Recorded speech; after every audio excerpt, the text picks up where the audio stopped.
Bismillahirrahmanirrahim. Assalamualaikum warahmatullahi wabarakatuh. Kembali lagi bersama saya dan Rianjani, guru bahasa Indonesia kalian. Dan hari ini kita akan membahas mengenai teks eksposisi. Oke, teks eksposisi. Nah, ini perkenalan. Nama saya dan Rianjani, guru kalian. Ya, oke, skip.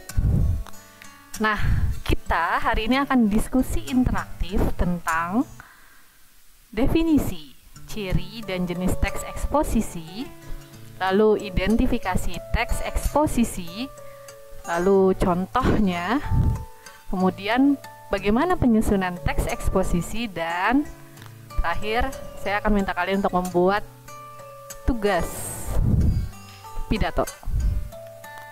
Oke. Udah gak sabar nih pasti ngebahas definisi, ciri, dan jenis teks eksposisi. Apa itu teks eksposisi? Nah, di sini kita akan menemukan definisi teks eksposisi adalah uraian atau paparan yang menjelaskan, memberitahu, atau menerangkan sesuatu. Oke. Semoga gak ada pertanyaan ya. Dan di sini saya akan mengutip linguis Goris Kerap mengenai teks eksposisi. Definisinya. Jadi definisi teks eksposisi menurut Goris Kerap itu adalah salah satu jenis teks atau keterampilan bahasa yang secara efektif berusaha menerangkan dan menguraikan suatu pokok pikiran. Nah, ini tulisannya ya, Goris Kerap. Oke. Nah, jadi dari definisi itu kita bisa menyimpulkan bahwa ciri teks eksposisi itu adalah satu, dia bersifat objektif. Yang kedua, pasti dia informatif. Yang ketiga itu dia memuat fakta. Dan keempat itu adalah penyampaiannya lugas. Oke, nggak ada pertanyaan ya tentang ciri teks eksposisi. Lanjutin ke jenisnya. Oke. Jenis teks eksposisi itu ada 6. Pertama itu adalah eksposisi definisi, eksposisi analisis, eksposisi klasifikasi, eksposisi identifikasi, eksposisi perbandingan atau pertentangan, dan yang terakhir adalah eksposisi ilustrasi. Dan kita akan bahas lebih dalam mengenai jenis eksposisi ini di pertemuan selanjutnya. Jadi jangan sampai kalian ketinggalan materinya di sekolah.id ya. Sering-sering cek, oke? Oke, next. Selanjutnya kita akan membahas bagaimana cara mengidentifikasi teks eksposisi. Apa sih yang membedakan teks eksposisi dengan teks bahasa Indonesia lainnya? Yang pertama, nah, kita lihat dulu dia berjalan ke atas, oke? Terus, di dalam teks eksposisi pasti ada permasalahan dan pengetahuan. Jadi ada informasi-informasi di dalamnya. Terus yang kedua, dia pasti mengandung argumentasi dan rekomendasi. Jadi teks eksposisi itu pasti mempunyai atau memiliki hal-hal ini. Dan yang ketiga yang paling penting adalah teks eksposisi, yang membedakan teks eksposisi dengan teks lainnya adalah fakta dan opini. Teks eksposisi pasti mempunyai fakta dan opini.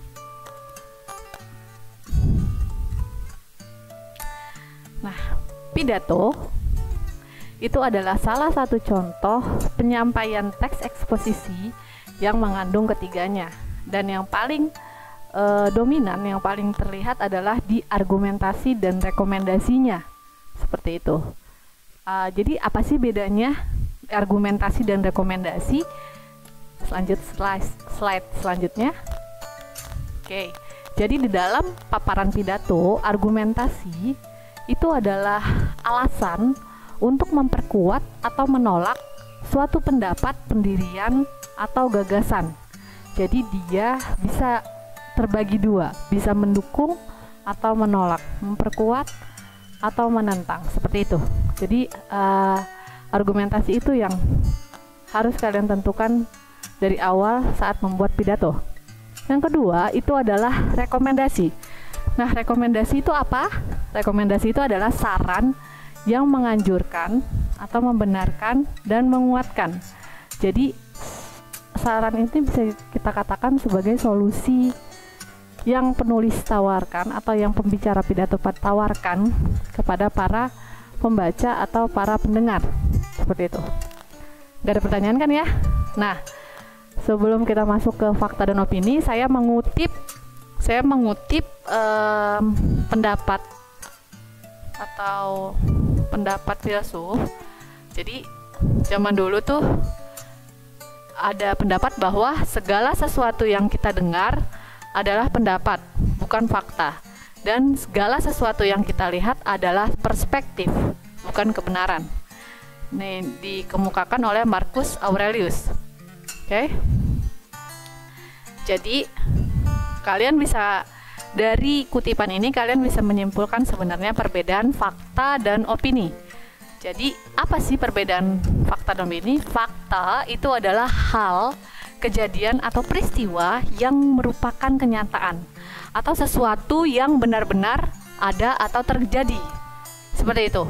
Kemudian perbedaannya dengan opini itu adalah pendapat, pikiran atau pendirian yang dikemukakan. Nah, jadi opini itu pasti subjektif dan fakta itu pasti objektif. Fakta itu pasti semua orang berpendapat umum seperti itu, dan yang opini itu pasti orang-orang bisa berpendapat lain tentang suatu hal. Seperti itu. Ada pertanyaan? Nggak ada ya? Oke, next.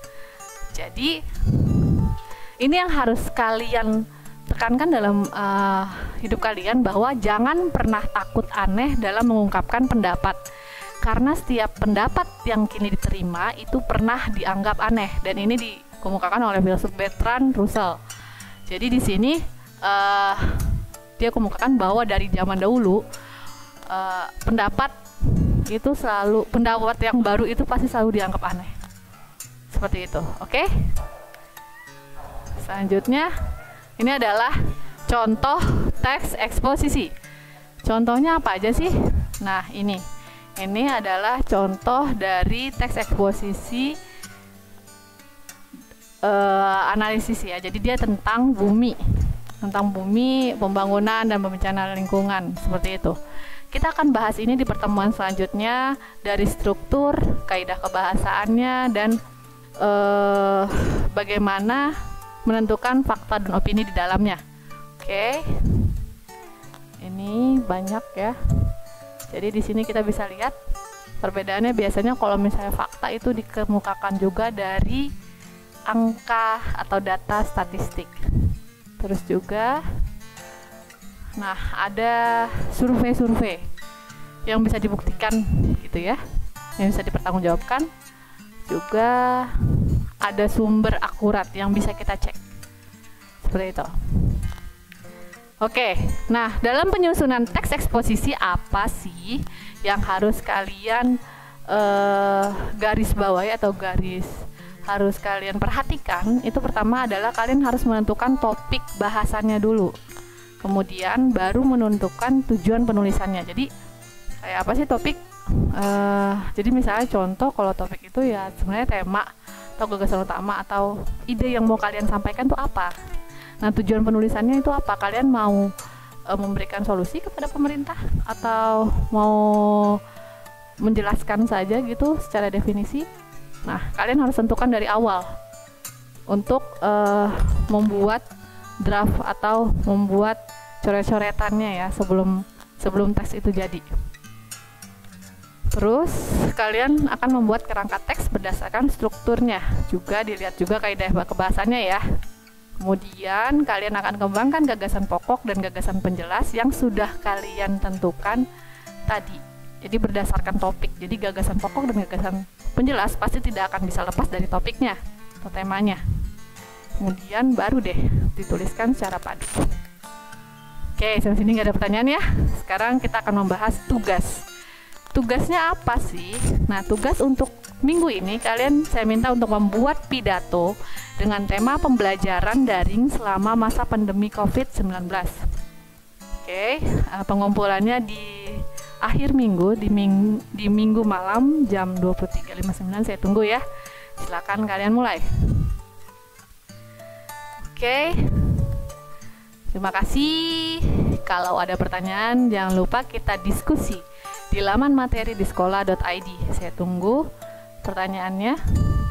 Saya tunggu diskusinya. Terima kasih. Assalamualaikum warahmatullahi wabarakatuh.